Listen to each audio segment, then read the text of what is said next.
My doctor said that there was a small area on my pelvic bone that needed to be biopsied, but it would be very rare if it was cancer.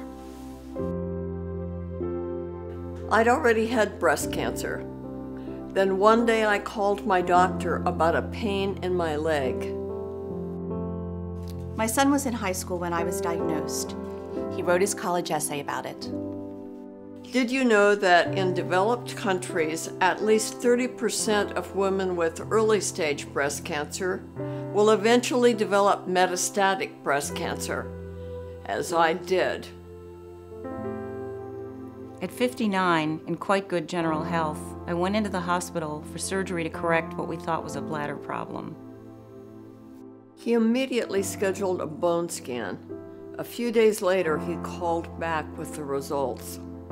My freshman year, an earthquake shook my family. My mom's diagnosis of stage 4 breast cancer shook the foundation of everything I had known. My house looked the same, but nothing in my life felt the same. I felt this empty feeling for what seemed like forever. I got a phone call that the area was cancer. I still didn't know what it meant. I still felt fearless. After all, I had been vigilant with my health, mammograms, and no family history of cancer. I was at work alone and heard him say, "I'm sorry. I know this is not what you wanted to hear, but it's cancer. We will try to help you."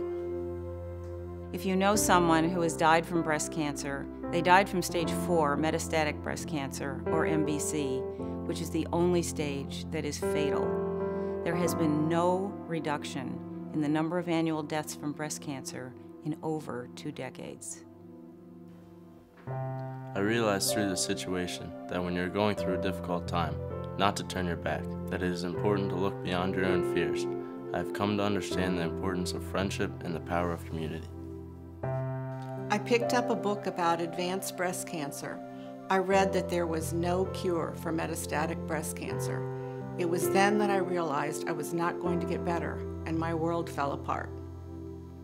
The doctor said something like, "I know stage 4 metastatic breast cancer doesn't sound like good news, but we have learned some things over the years that will help us with your treatment."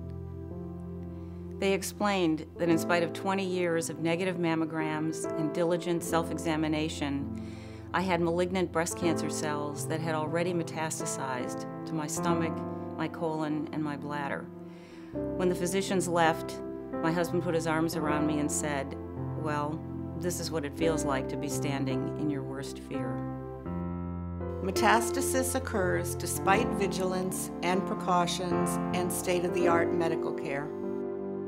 I remembered his words, "We will try to help you." I appreciated the help, but also that word "try" suggested there might be some limits to the help they could provide. Of the billions raised annually on breast cancer research, only 2% of that money goes to metastatic breast cancer, even though 30% of breast cancer patients progress to stage 4. That doesn't seem fair, does it? Metavivor offers support to metastatic breast cancer patients. It also raises funds to award annual grants to researchers focused exclusively on metastatic breast cancer. Since 30% of patients will metastasize, we believe 30% of research dollars should go to metastatic breast cancer. We plan to award over $100,000 in research grants in the coming year. 100% of that goes to metastatic breast cancer research. We lose 41,000 men and women each year to MBC. Far too many metastatic breast cancer patients must face their challenges with little to no support. By making a pledge to support Metavivor, you are directly increasing the research and support of those facing the challenges of stage 4 breast cancer. There are so many of us standing in our worst fear. One day we didn't have it, And the next day, we did. We are so much more than pink. And we need you now. For more information on how you can support Metavivor, visit us on the web at metavivor.org.